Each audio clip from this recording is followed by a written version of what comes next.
Good evening and welcome to CYC News for today, the 2nd of August 2015 AD and the 26th of Abib 1731 AM. I'm David Nada.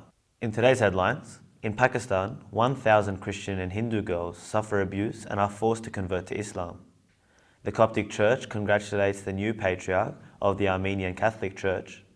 NATO condemns terrorism after attacks along Turkey's border with Syria.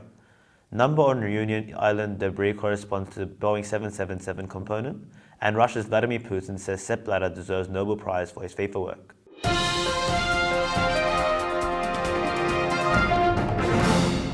Our top story is in Pakistan, where at least 1,000 girls from Christian and Hindu communities are forced to convert to Islam and marry Muslim men in every year, according to a report by Agenzia Fides earlier this week. The article quoted a report produced by the Aurat Foundation, an NGO based in Karachi. In a message to Fides, the directness of foundation described the scenario, saying, "The difficult situation for women in Pakistan, specifically with regard to discrimination on a religious basis." Directress Mahnaz Rehman said forced conversion and marriage are common, but receive little attention from local police or civil authorities. These cases are never investigated seriously to shed light on the phenomenon and mechanism of the crime. Fides quoted the Aurat Foundation as saying, according to the article, one form of pressure used to get the girls to cooperate is to convince them that since they have become Muslims, if they change their religion, they would be charged as apostates, for which the punishment is death.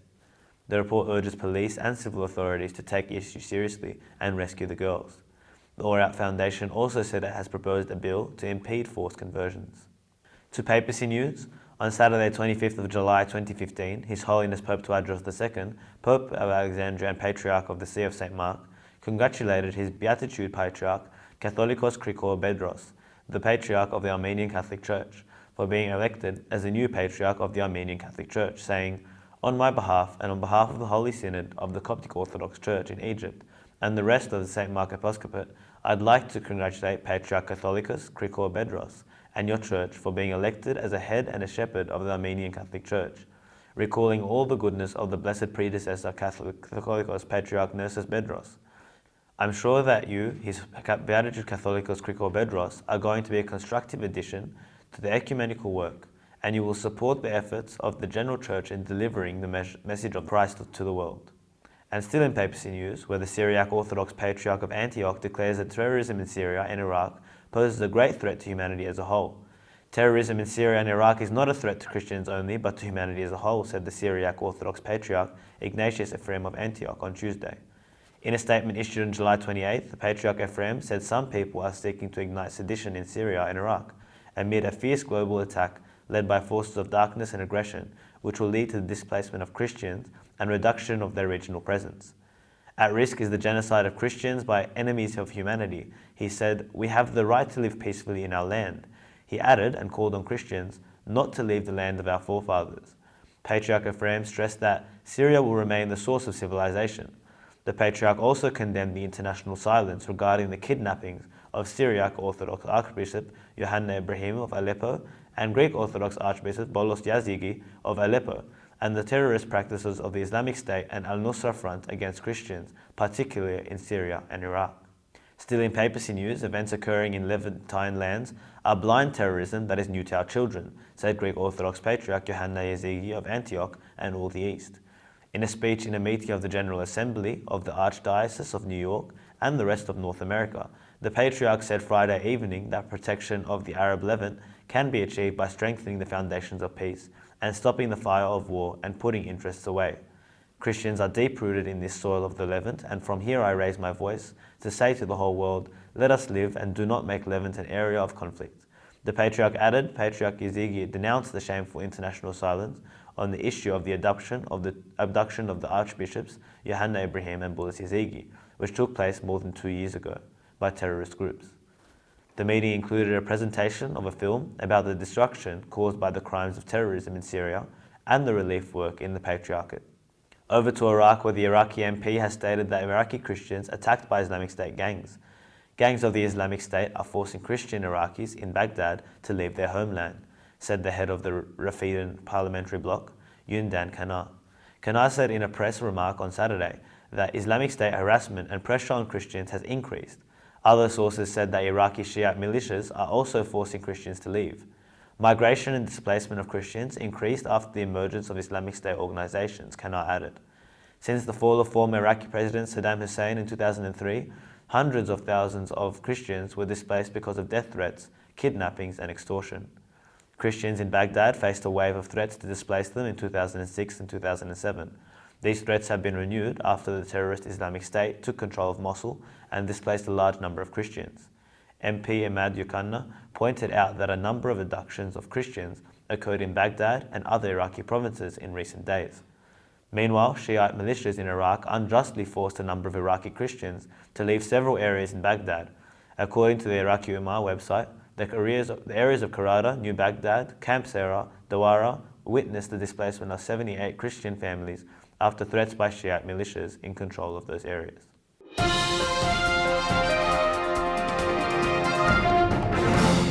Over to Egypt, where preparations are currently underway for the inaugural celebration of a new Suez Canal on the 6th of August, which is expected to double the revenues of a strategic waterway over the next decade.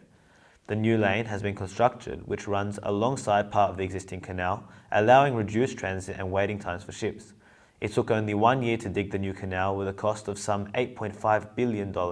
Simultaneous celebrations will be across the globe where there are Egyptian representatives, including Times Square in New York City. Earlier this week, NATO's North Atlantic Council condemned terrorism but did not commit to any specific action to help Turkey. The country requested special talks due to heightened concerns over its security, including threats from ISIS on its Syrian border. We strongly condemn the terrorist attacks against Turkey and express our condolences to the Turkish government and the families of victims in Syria and other attacks against police and military officers. The Council said in a statement after Tuesday's meeting, referring to an attack last Wednesday in the border, according to Kobani, Syria. The Council, which is NATO's governing body, said terrorism in any form could never be tolerated.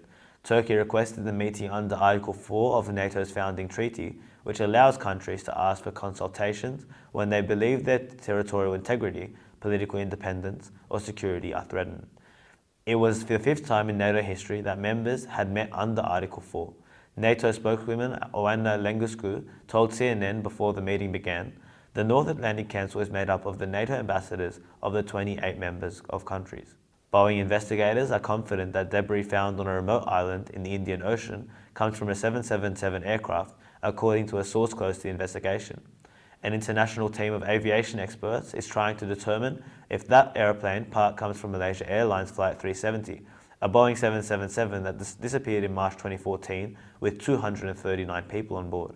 A match might help solve the mystery of what happened to that airplane, since no other 777s in the world are unaccounted for, according to the Aviation Safety Network, an online database of flight incidents. People cleaning a beach found the debris on Reunion, a French overseas territory in the Western Indian Ocean.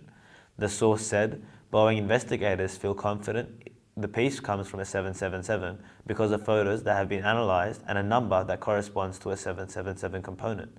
Despite this confidence, investigators from the United States want to see the debris up close to make a final determination, the source said. A component number is not the same as a part number, which is generally much longer. Finding the debris is a very significant development in the search for MH370, Australian Deputy Prime Minister Warren Truss said on Thursday. The flight vanished en route to Beijing. So far, no confirmed trace of it has been found, making it one of history's biggest aviation mysteries and leaving many relatives of passengers and crew members feeling trapped in uncertainty about the fate of their loved ones. In sporting news, European football chief Michel Platini will stand for FIFA's presidency. He proudly announced on Wednesday, the former France captain, who is also vice president in FIFA's executive committee, is likely to be a leading candidate to replace his rival Sepp Blatter in the February 26 election. There are times in life when you have to take your destiny into your own hands. I am at one of those decisive moments, at a juncture in my life, and events that are shaping the future of FIFA, added the UEFA president. Football's world governing has recently been embroiled in scandal after the United States indicted 14 people, including 9 of top FIFA officials, on corruption charges. Swiss authorities simultaneously opened a separate investigation into how the 2018 and 2022 World Cups were awarded. In his confirmation letter, Platini made reference to challenges FIFA is facing. During this last half century or so, FIFA has only had 2 presidents. This extreme stability is something of a paradox in a world that has experienced radical upheavals and in a sport that has undergone considerable economic change. And finally, embattled FIFA President Sepp Blatter deserves a Nobel Prize for his work leading world soccer governing body, according to Russian leader Vladimir Putin. Russia's president made the comments in an interview with CIS broadcaster RTS that was released Monday, 2 days after he and Blatter had gathered on stage in St. Petersburg for the preliminary draw for the 2018 World Cup in Russia. I believe that people like Mr. Blatter, the heads of major international sports federation, deserve special attention and gratitude from public organizations. If anyone should be awarded Nobel Prizes, it is these people. Putin didn't specifically say which of the Nobel Prizes he was talking about, but the Russian leader's glowing words may raise a few eyebrows in light of the large corruption scandal currently engulfing FIFA, which Blatter has headed for the past 17 years. And that's all for CYC News for today. Stay tuned for more Christian content on CYC. I'm David Nada from the CYC studios in Sydney, Australia. Good night and God bless.